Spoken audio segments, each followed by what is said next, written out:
WCBI News at 6 starts now.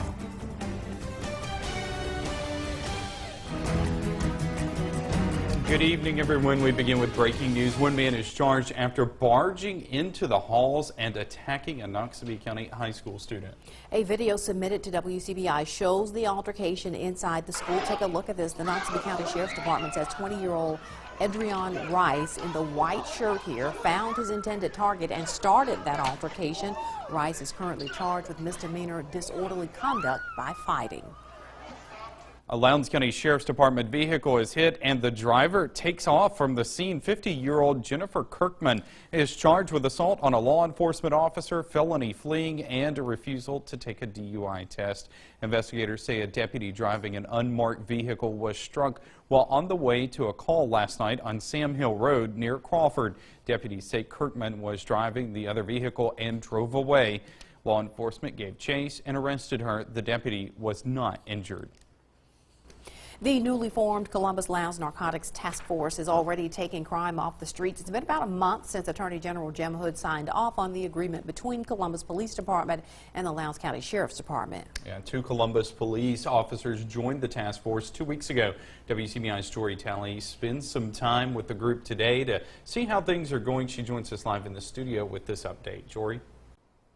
Andre and Joey, it's a job that requires skill, dedication, and crazy hours. That's why it took a few weeks for the task force to find the best fits.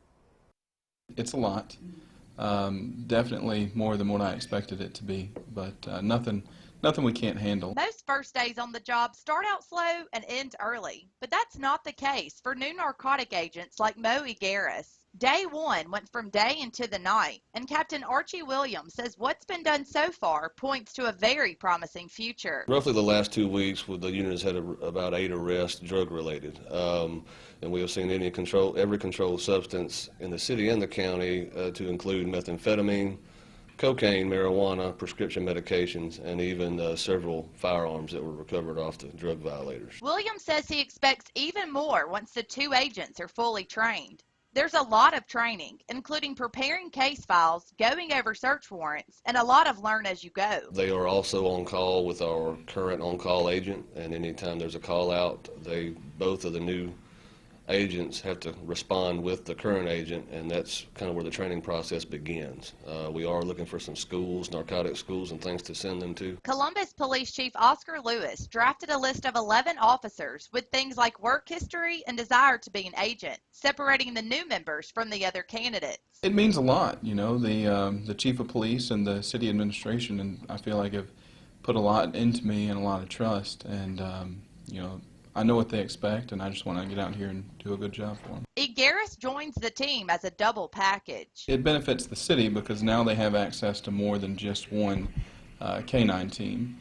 It benefits the Narcotics Task Force because now we have more than just one K-9 team. So you can do a lot more with 2 dogs versus just 1 dog, you know, because if 1 dog gets tired, we have another one on standby, we can throw right back into it. The task force is making a difference in the county, and now with the added manpower and joined knowledge, it's time to carry that inside the city limits. The city has had some issues here in the recent past with violent crime, and I hope that as a combined unit, we can come into the city, do what we do in the county with more manpower, concentrate on the both, and hopefully help push some of that violent crime out of the city limits as well. Depending on how fast training goes and how busy things are, will determine when the force brings on 2 more officers, making a total of 4 new agents. Joey? All right, thanks, Jory. A Union County teen is facing 2 counts of sexual battery. Bond was set at $20,000 today for 18-year-old James Higginbotham. Deputies arrested him last night after a report was filed with the Department of Human Services. Sheriff Jimmy Edwards says the victim is 14 years old. Higginbotham had been staying with the victim's family. The investigation is continuing. Time now to turn our attention to weather. Chief Meteorologist Keith Gibson joins us with a first look at your forecast. Keith? Well, Joey, a very nice evening setting on up across the region. Columbus, Tupelo right there. Our Alpha Insurance camera network showing no clouds in the sky. It's been a very sunny day, and temperatures are cooling on down with the dry air in place. We're now down to 62 in Tupelo, 66 in Columbus. Some spots still around 70, but we will quickly fall here into the 50s this evening, but pretty mild across all of the southeast. Skies remain clear on this Wednesday evening, so a lot of 50s in the near term, upper 40s by 11 o'clock. As we get into the overnight hours, more in the way of low to mid 40s here. We'll have another mild day tomorrow before some changes for the weekend. We'll talk about that in just a few minutes. New at 6 tonight, Mississippi University for Women says state budget cuts are behind the move to eliminate the College of Education and Human Sciences. However, all academic programs will remain in place. Departments in the College of Education and Human Sciences will fall under others on the Columbus campus, such as the College of Arts and Sciences and the College of Nursing and Speech-Language Pathology and others. The departments will remain in their current locations. MUW Provost and Vice President for Academic Affairs, Dr. Thomas Richardson, says the organizational change will save the university about $160,000 a year. In an email to faculty, Richardson says the goal is to reduce administrative costs while maintaining strong academic programs.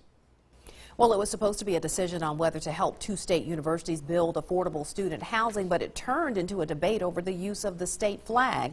Representatives in Jackson passed a bill today that includes an amendment requiring schools to fly the state flag in order to get tax exemptions. All 8 public universities have stopped flying the state flag because it includes the Confederate battle emblem, which many feel is a symbol of racism. Republican Jeff Smith, who represents Columbus, said the amendment will not stay in the bill when it gets to the joint committee. Meanwhile, a federal appeals court hearing is underway right now in New Orleans over Mississippi's flag.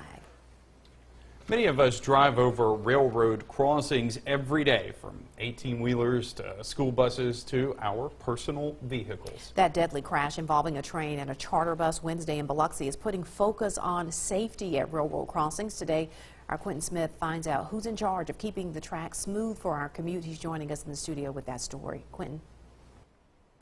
Andrea, the city or county and the railroad companies are in charge of the upkeep. There are 3 railroad companies that cross through Monroe County every day. I spoke with the county road manager and a supervisor to explain the upkeep on the tracks. Hundreds of vehicles cross this Monroe County train track every day. I'd say in the neighborhood 500 to 600. And with that much weight going back and forth, it eventually creates wear and tear on the tracks. County Supervisor Billy Kirkpatrick says upkeep at the crossings fall on the railroad company and the county. Just like this crossing here, we're responsible for the maintenance up to a point 25 feet before you get to that railroad crossing on each side. Everything else, he says, falls on the shoulders of the railroad company, including the crossing itself, the flashing red lights, and the level crossings. The railroad's got to have control over that crossing because they're they got to maintain that track. They got to maintain the integrity of it. We work in close association with them. If they're going to come in and say level the crossing up, maybe the rails need to be picked up a little bit, they put some new cross ties underneath it, they'll call, notify us, make sure they've taken proper traffic control measures, and then we'll work with them as far as once the crossing's raised, do we need to put some more asphalt down to level out the approach to the railroad crossing. The county also has to notify the railroad company if it plans to do any work near the tracks. They will normally send out a person who will stand guard, let us know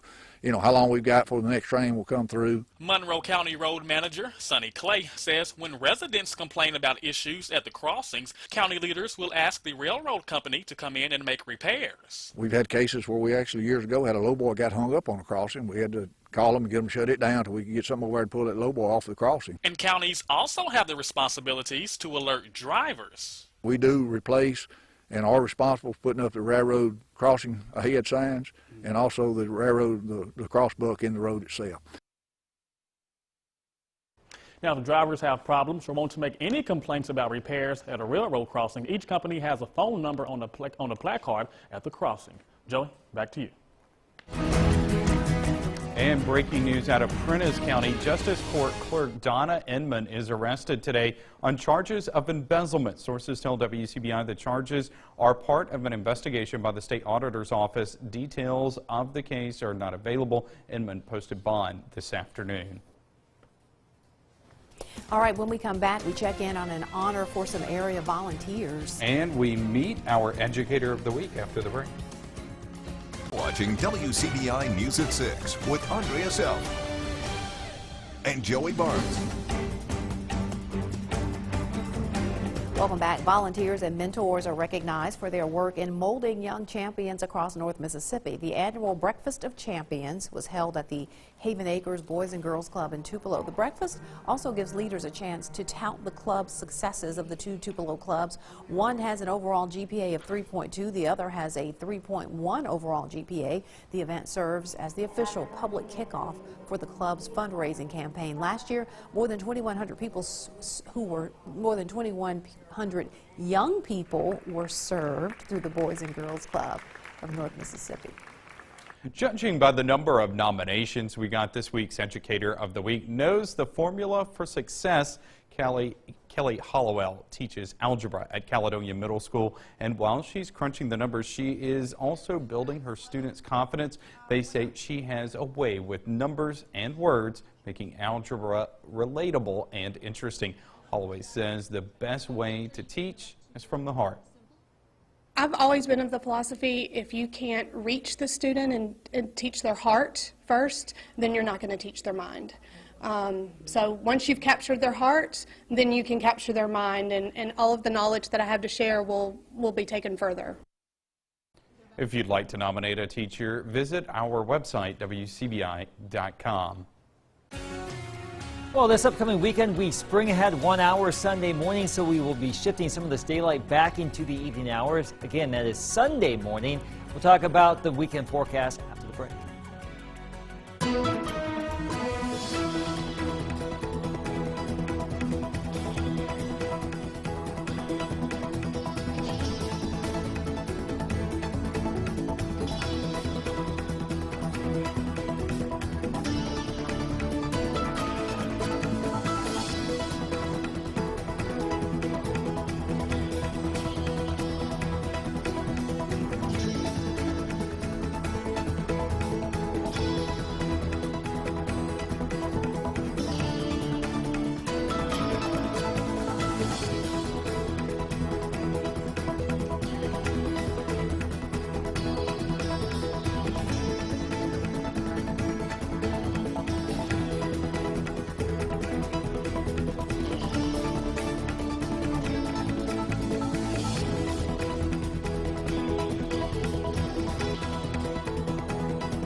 WCBI's Educator of the Week is brought to you by Food Giant, where your neighbors are the owners.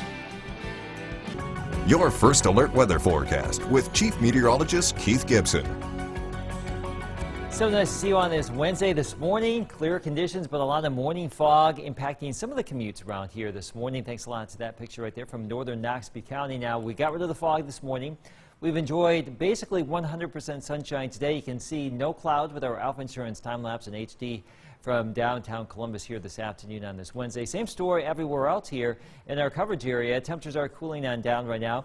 About average, though, for daytime highs this time of year, but still quite mild for this time of night. 62 in Tupelo, 66 in Columbus, still 70 in Natchez, and 69 in Birmingham. The dew point values very, very low. That moisture very, very low in the atmosphere, and that will allow temperatures to cool on down. Now, I'm going to go with 40 degrees. We're going to lowball the forecast low tonight as an average. Some of you could be a little bit warmer than that tonight, but not as cold as those mid-30s we had last night. And look at these temperatures for Thursday. Yes, 75 degrees in Tupelo, maybe 74 or 75 in the Columbus area, and same story in the West Alabama too. A lot of morning sunshine. Clouds will gradually build on in as we go throughout the course of the day. So today we had 100% sunshine. Tomorrow, probably not so much. And then we'll see a chance for a few showers Thursday night and Friday morning with a cold front.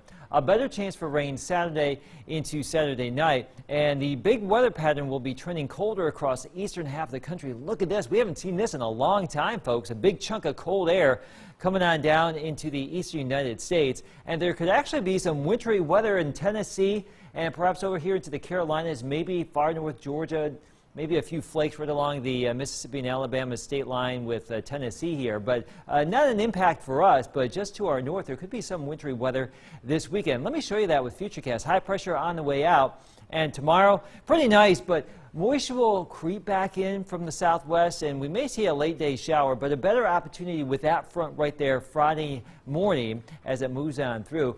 And then Friday afternoon, that system's out of here, so if you have any plans outdoors Friday afternoon or evening, we're looking okay.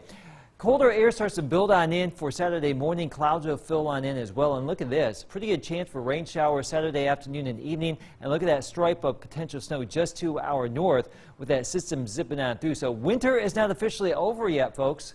No, no, no. We are still in early March. 74 degrees tomorrow, around 70 Friday, 50s for the weekend, and cool next week with several opportunities for some freezing temperatures here.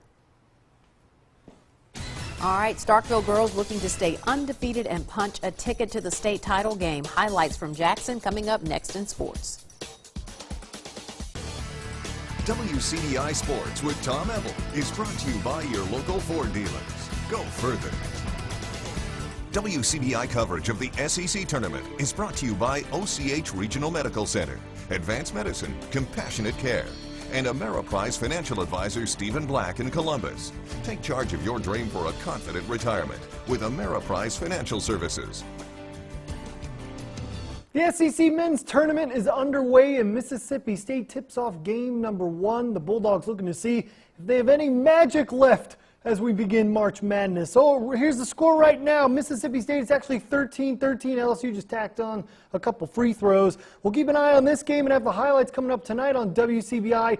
Mississippi State got off to an absolutely ugly start, and then Starkville's Tyson Carter comes in and goes on a rage, scored 8 points, the first 3 field goals of the game for the Bulldogs. Again, we'll have a recap and the highlights and post-game coming up tonight on WCBI Sports. The Rebels are preparing for its game tomorrow thanks to a first-round bye. Ole Miss will take on Auburn or Missouri, each of those teams for the 3rd time this season. The Rebels will need to make a deep run if they want to have a shot at an NCAA tournament berth. Head coach Andy Kennedy and the players know anything can happen once March Madness begins. There's no guarantee, if we don't win Thursday, it may be over. That's what's so funny. I think it's a snapshot of college basketball in this day and age. If we could go on a 3-day run, we might could get in the 4-letter tournament. If we lose in the first round, we may not go to any tournament. Go on a run, try to see what we can do, get to championship Sunday. I mean, that's how we looking at it. We don't want to, we feel like we in the NIT, but we don't want to go to the NIT. We want to make a run and get to the NCAA tournament. Every game we got to go 1-0, so we're not looking ahead to the next game or the game after that. We're just focusing on Missouri and Auburn, and we're going to try and get that win and then just survive and move on. The chase for a title continued at the Big House down in Jackson. The Starkville Lady Yellow Jackets haven't lost a game all season, but it needed one more for a shot at a ring. Starkville girls facing Hamilton grad and former Itawamba AHS coach Devin Hill and the Biloxi Lady Indians. Early on for Starkville, down early, Jaleesa Outlaw. She knows what to do with it. Look at the move from Outlaw. Takes it all the way to the cup for 2. Lady Jackets retake the lead. More from Starkville. Former Student Athlete of the Week, Kelsey Jones. Dominant as always inside. She scores with the post move and the up fake there. But Biloxi would hang around in this one. Gabby Fontro, she's going to get the loose ball and score inside for 2. But second quarter we go. Be back and forth early on. A low-scoring affair down in Jackson. Jones gets the ball inside. She drains the mid-range jumper. That's pretty basketball right there. Yellow Jackets led by 4. Fourth quarter, Biloxi cuts into the lead with a Riley triple. But it'd be all Starkville in this one. Amaria Strong with the steal, goes coast to coast for the finish. Starkville remains unbeaten at 31-0 with the 34-20 win. They'll face Olive Branch coming up on Saturday night. Then over in 3A, former Student Athlete of the Week at Dallas Young and the Boonville Lady Blue Devils looking to make their 4th straight title appearance. Here early on, Young gets it going for the Blue Devils. They're down here, cuts into that lead with the pull-up jumper. The lead is down to 5. Second quarter we go. Boonville down 8. Williams, she's going to get the ball inside with the hoop and the harm. Cuts into that lead. It'll be a back and forth game. We go 4th quarter, 5 seconds left. Here's a Dallas Young. She's going to make the play of the game for the Lady Blue Devils. This is 5 seconds left. That shot sends them into overtime. To overtime we go. Boonville down by 6. They would get a steal off the inbounds, cutting into it. Young finishes one more time, but Boonville's season comes to an end. They lose 64-63. Tough way to go out for Boonville in the state tournament. Hard-fought game there. A lot of great games. All right, thanks, Tom. We'll be right back. WCDI sports coverage of Mississippi High School State Championships is brought to you by OCH Regional Medical Center. Advanced medicine, compassionate care. Here's that 7-day forecast. Some mild weather again for tomorrow, and then we start to trend cooler for this weekend. And you know, we haven't seen a 7-day like this for some time, with a lot more 50s than anything else. You mean the entire month of February? Right, exactly. Right. Most of winter. Today was great, though. Yeah, today was gorgeous. As my 7-year-old will say, best day ever. Yes. That's true. All right, thanks for joining us.